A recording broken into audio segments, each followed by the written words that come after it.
Welcome back, everybody, to our Midwestern Horned Owls Dynasty here on College Football 25, where we are 5-1, looking to pick up our 6th win of the season in order to become bowl eligible. The Liberty Flames, who we are going to be taking on, they are 3-3 and are just trying to get above 500. Midwestern at their own 42.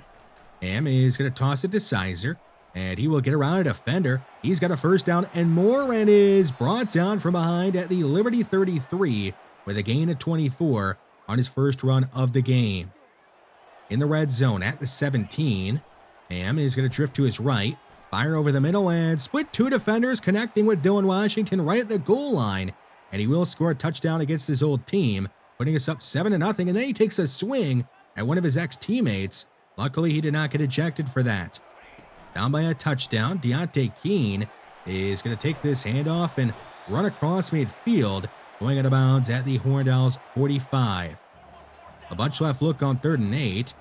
Jaden Bradford, the redshirt senior quarterback, has nobody open, so he is going to end up throwing this one away. The Midwestern defense is just too good in coverage on that play. So out comes Thaddeus Sahara to attempt a 49-yard field goal, and he is going to drill this kick with plenty of room to spare, and that is going to make it 7-3 here in the first. Under 4 minutes to go in the first, and will fake a give to left, and with nobody covering him out there on the right side, he throws it out there to left, and he's going to take it up near midfield, picking up a huge gain to begin this drive. The Midwestern on the attack, but it's all of a sudden 3rd and 13, and backing up and lobbing this one down the field for Darrell Leff, who's going to bring it in. His second big catch on this drive, 2 receptions, 50 yards, and he has us just outside the red zone. Later on the drive, it's 4th and goal at the 4.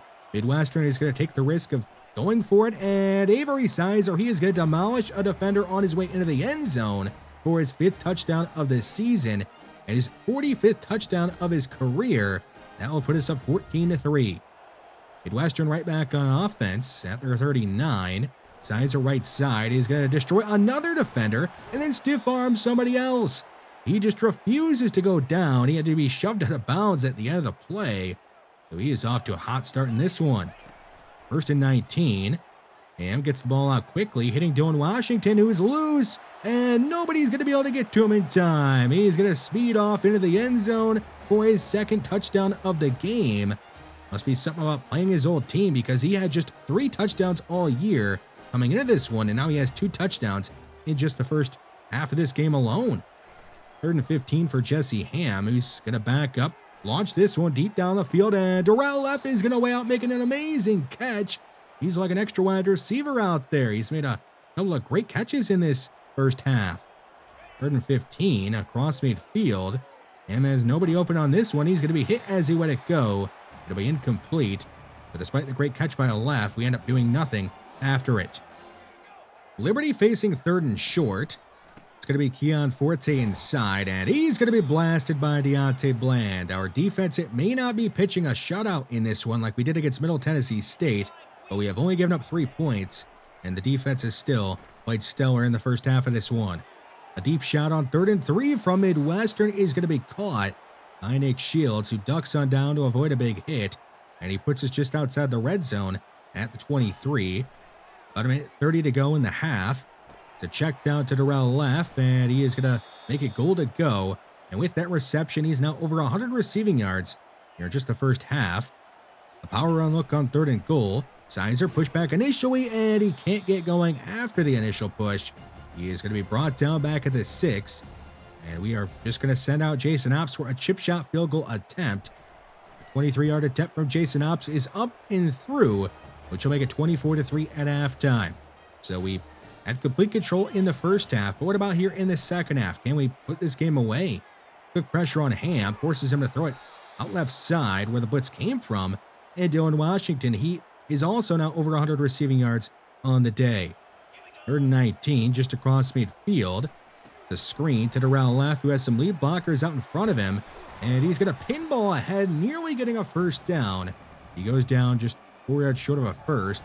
He could give Jason Ops a chance at a 49-yard field goal, but instead we're going to line up to go for it, and it's going to be a run. Avery Sizer will get the first down. We did go for it on 4th and goal at the 4, so why not go for it on 4th and 4? Not the same thing, kinda. Ham throwing to his right, hitting Deion Washington, and he's trying to pick up his third touchdown of the day, and he doesn't quite get it. They say he's down at the 1, making it first and goal there. Is he going to get a chance here? Nope. It's going to be Darrell Left walking into the end zone for the easy touchdown, his 5th of the season and 24th of his career, and that puts us up 31-3 in the third quarter. Not much changing from the first half to the second half. And now it's already under a minute to go in the third. Nick Shields putting on some moves, and with that big gain by him, Jesse Ham has over 300 yards passing on the day. Third and long for Ham, and he's letting it loose down the field for Deion Washington, who does end up getting his 3rd touchdown of the game against his old team. So he gets the hat trick, and that is pretty much going to be the game. After that, we put in a lot of our backups, and Liberty, they are grinding the ball down the field, trying to get it into the end zone, and Keon Forte is right at the goal line, but he gets pulled back by Deion Gage and LaMichael Edmonds. Getting our backup defense get a goal line stand. Keon Forte with another chance at it does end up getting into the end zone, getting the ball just across it. So we do finally give up a touchdown. It had been a while. We could have just ran this one out, but I wanted to give the backups on offense an opportunity to make some plays, and they would end up making some plays. Von Clifton, after the catch, would take off upfield and go down eventually up at the 15. Just 4 seconds remaining. We were at the 8, and Dwayne Willett, the Plainfield, Illinois native, is going to sling one into the end zone to Roberto Suarez as time expires. And we do kind of run the score up, I guess you could say. But like I said, I wanted the backups to have a chance to make some plays. So we score a touchdown there late and make it 44-10. And that is the final score. We are now 6-1 and are bowl eligible this season. Deion Washington, your player of the game. Pretty easy choice, I guess. He did have 3 touchdowns and made a ton of other great plays in this one. The defense, they gave up just 225 total yards. We had 12 TFLs, but we had no sacks and no takeaways. So not really a ton of crazy stats to show you from the defense. They just played a great game and played solid team defense once again. Something they have done now multiple times this year. The offense, we went 11 for 16 on 3rd and 4th downs, racked up 570 total yards, 404 passing yards, scored 44 points, had 2 different pass catchers go over 100 yards receiving, had a 100-yard rusher. So just about everything was going well for us on offense. Deion Washington, he ends up earning the Conference USA Player of the Week award on offense. Much deserving. And he pretty much matched his season totals with just this one game. So I don't know if this is going to be the start of a special run from him or just a one-off thing where he went off against his old team. I guess we'll find out, but we'll try and give him the ball and hope that it is not just a one-game thing. He wasn't the only player that went off on offense. Of course, we talked about Darrell Left a couple of times in this game. He had 118 receiving yards as a running back, and he's having a career year as a pass catcher. He is pretty much like an extra wide receiver out there, but he's also a running back out there, a true dual threat running back. You can't cover him with a linebacker. You got to have somebody else out there trying to cover him, and most of the time he's too good for whoever you're putting on him. We are now down to number 7 in the nation. Apparently our win was not impressive enough, but we still have a lot of season to go. And next up for us is UTEP, who are just 2-5 on the year. They have a negative 78 point differential, are scoring just 16.9 points per game, and are allowing 28 points per game. Now, to be fair to UTEP, they have had a difficult schedule. The combined record of all the teams that they have lost to this season is 27-11. So good luck to them here against us. It doesn't get much easier for them, I would say. Von Clifton on the return, he's going to break a tackle and make it up to the 31, where Jesse Ham is going to take the field. He just threw for 368 yards at a 64% completion percentage and had 3 touchdowns in just his second career start. He'll hand it off to Avery Sizer, and he picks up 6 yards. With that gain of 6, Avery Sizer is up to 3,004 career rushing yards, and he averages 5.3 yards per carry in his career. So it's not like he's just a longevity guy. He's averaging a ton of yards per carry. Von Clifton up across midfield and down at the 44 of UTEP with a gain of 12. Terrell left alone back on 2nd down, and he's going to get a chance to run it. So all 3 running backs that we like to use. Get an opportunity here on the opening drive of the game, and he picks up a first down. 3rd and 10. Empty set. Jesse Ham is trying to find somebody open down the field, but he ends up getting hit as he let it go, and it'll be incomplete. Jason Ops could come out for a 49-yard field goal attempt, but I don't really want to send him out there for this, so we're going to have to go for it. The defender jumps off sides. Ham launching down the field into double coverage for Marco Mines. It's incomplete, but we do get a free 5 yards on the offsides call, but no first down. So now we do bring out Jason Ops to attempt a 44-yard field goal, and he is going to make it. He did have plenty of room to spare on the kick, but I just don't feel comfortable with that meter going back and forth so quick on some of those longer kicks, especially early in the game. No reason to risk it. UTEP is going to start this drive out with a pass down the field that is brought in by Calvin Coffey for a big gain. And here's Shakir Mulk under pressure, getting drilled from behind and losing the ball. Eric Wham knocked it out. It's picked up by Jerry Toll, the left tackle, who gave up the pressure. And UTEP is going to have to send out their punting unit. Brandon Gums, their punter, to boot this one away and try and pin us back deep. Bond Clifton is going to have the ball bounce by him, and it rolls out of bounds, hitting the pylon. But they mark it out of bounds at the 1. We now have to try and avoid a safety. Sizer inside is up near the 5, and they do give him the 5-yard line. Gain of 4, a bit of breathing room for us now. Still going to stick with the power run look. And we'll let Sizer run it again. Why not? He averages over 5 yards per carry in his career. And he gets a first down, going down up at the 13. Sizer, a 3rd run on this drive. And he's going to juke by a defender. You don't see him do that very often. Usually just runs everybody over. But he does have the ability to make defenders miss. 3rd and 14. Ham watch Shields, and he sails it out of bounds. He didn't even give Shields a chance on that one. And now we have to punt the ball all the way on 4th down. UTEP down by a field goal with a minute to go in the 1st. Kevin Boykins has a huge hole to run through, and he's going to make Deontay Bland fall to the ground. Boykins inside our 40, falling ahead to the 37. He runs for 34 yards on the play, his longest gain of the season. There are 20 seconds to go in the 1st quarter.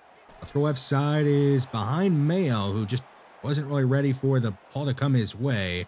So it'll be 4th down, and UTEP, they're going to send out Gums to punt the ball away again, and it is going to be another fantastic punt from him. So we have now started our own 1, and this time at our own 5. It's already 3rd and 9. Ham underneath is unable to complete this pass to Marco Mines. He can't come up with it. We end up sputtering out on this drive, and UTEP will have great starting field position. Already at our 45. Mulk to his right is going to connect with Antoine Michaels. He's up near the 10 and down at the 11, a 34-yard reception. And they could still pick up a first down on this drive. Mulk is under quick pressure, and he's going to be sacked by Santiago Martino back at the 8. 3rd down. Mulk is getting the field. He's got too much time back there for my liking, and he's eventually going to hit Johnny Mayo over the middle, who falls down at the 1, and he did get the first down. So it's goal to go finally.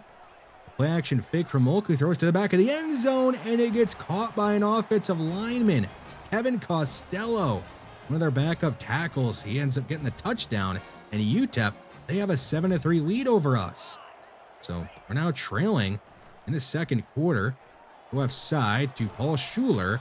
He'll pick up 11 yards. A great way for Jesse Ham to begin the drive. A nice, easy, safe throw. Give him some confidence. Sizer is going to fight through a defender, fall ahead up to midfield. It will be another first down picked up. 2 plays, 2 first downs for Midwestern on this drive.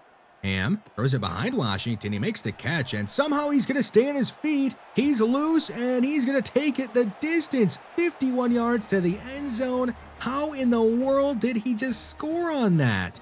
He has given us the lead here in the first half, and a ton of momentum, putting us up 10-7. We are right back on offense, already near midfield. Around left, inside, is going to juke to his left, and fall forward, getting a first down at the UTEP 42-yard line. 3rd and 8. We'll send Washington in motion. And backing up across midfield, firing deep over the middle for Devin Gentry, and he makes the catch. Took a huge hit from Zaire Clemmings, but he did hold on, and he makes a goal to go. At the 7 on first down. And from a clean pocket, throws underneath to Darrell F, and he backs into the end zone for his 25th career touchdown, and we have ourselves a 2-score lead. Here in the first half, we were just down 7-3, but we're now on top 17-7. UTEP facing a 3rd and 10. Volk is going to step up, and he's going to be sacked from behind. LaMichael Edmonds with the drive ender, and we will have a chance to add on to our lead here in the first half.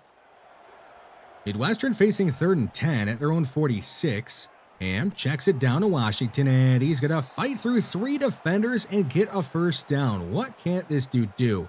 Just keeps on making play after play out there. At the 30 of UTEP, Ham steps to his right, fires over the middle to Dylan Washington, and he's going to score again. His 5th touchdown in the last 6 quarters. And for Jesse Ham, he's up to 10 passing touchdowns this season. He only played in 4 games. And we are up 24-7 late in the first half. We get the ball back, have 2 timeouts, and try to push it down the field, but it ends up being a mistake. Jesse Ham throws an interception. Not sure who that was even intended for. Gets picked off by Darrell Flavors, and UTEP will have a free opportunity at a long field goal. Barry Mayer out for a 47-yard try, and he is going to make the kick. So he may have had a lot of momentum going, but are we still going to have that momentum in the second half? 24-10 still, midway through the 3rd quarter. UTEP on the plus side of the 50. Volk backing up, trying to find somebody open, but he's going to roll way back to midfield and take a sack. Kevin Campanaro getting to him, and that would be too big of a loss to overcome. They would have to punt the ball away on 4th and 17. And at 40 to go in the 3rd. Darrell left on 2nd and short.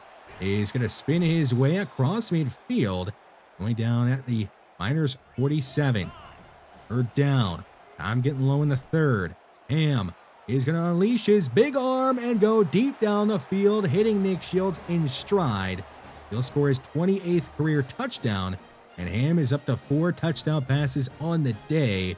And we are up 31-10 late in the 3rd. Now in the 4th, it's going to be a complete disaster on 3rd down for UTEP. Edward Reed, like a battering ram out there, just threw an offensive lineman back into the lap of the running back for UTEP and give him no chance. They are going to want to go for it on 4th down.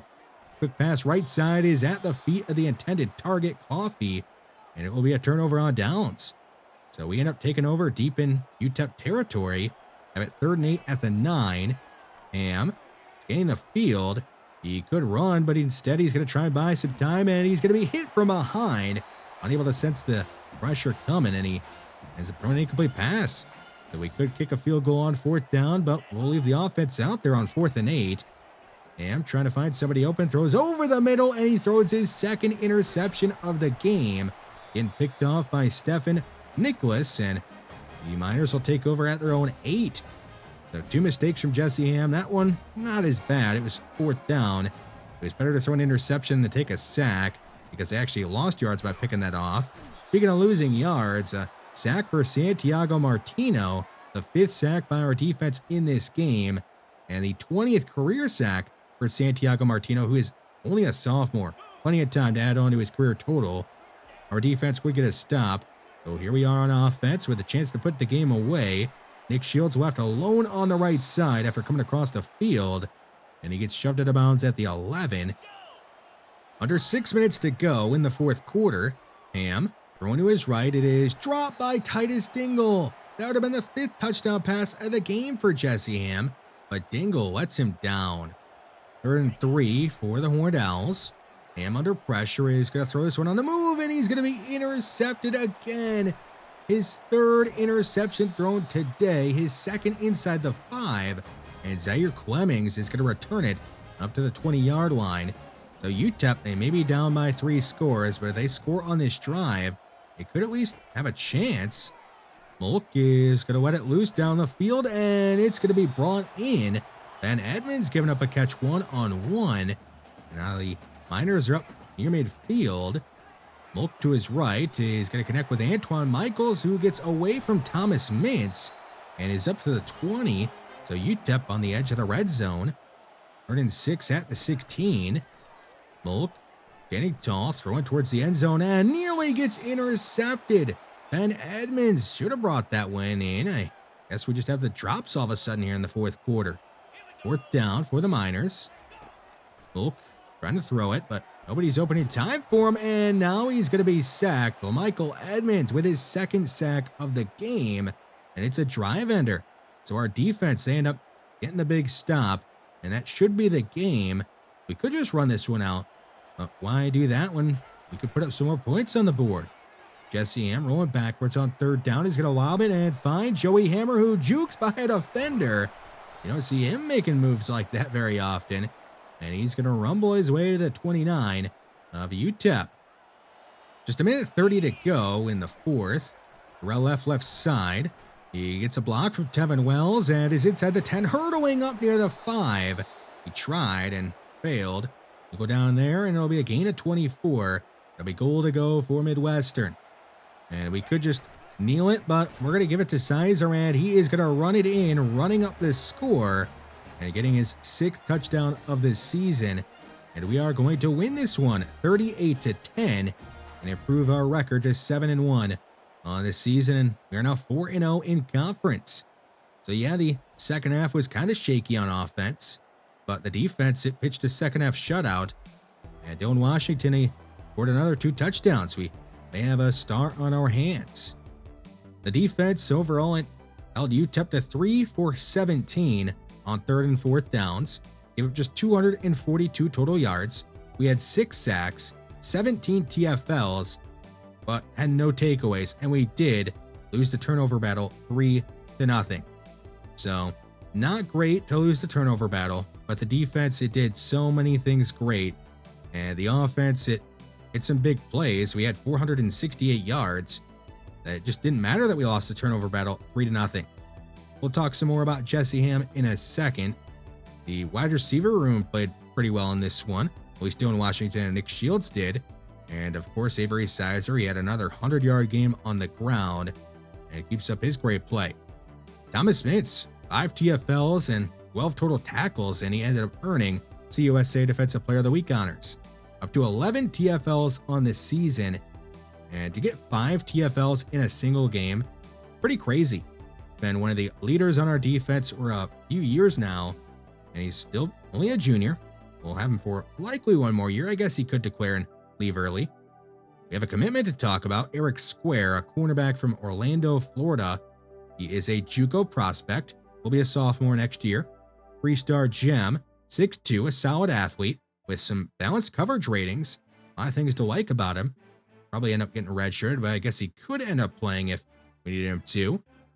Avery Sizer, he's over 3,100 rushing yards in his career, 43 touchdowns, and is all of a sudden averaging the most yards per game in his entire career. Got off to kind of a slow start this season, but has picked up his play and been elite for us in the last couple of games. We'll see what his career yardage total and touchdown total ends up looking like here at the end of the season.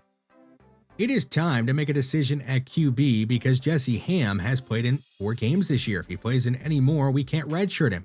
The decision, it has been made. He will remain our starting quarterback. I know he did just throw 3 interceptions and had a 38% completion percentage, but we also put up a ton of points because he was able to hit some passes deep down the field. And I feel like the offense has a higher ceiling with him out there as our starting quarterback. When opposing defenses are starting to stack the box because we run the ball a ton and to run the ball well, Ham, he can actually hit the passes down the field. So he is going to remain our starting quarterback. There was a look at the first college football playoff rankings and bracket of the season. And here is a look at the current Conference USA standings. We are right now sandwiched between Jacksonville State and Florida International. And look who we have coming up on our schedule in our next 2 games. Florida International and Jacksonville State. Going to be some tough games, I'm assuming, because they have gone a combined 14-2. And they are some important games, obviously being conference games. It's our last year in the CUSA. I want to go out as conference champions and also, of course, make the college football playoffs. We'll see if we can beat FIU in our next game. Thanks for watching this episode, and I will see you in the next one.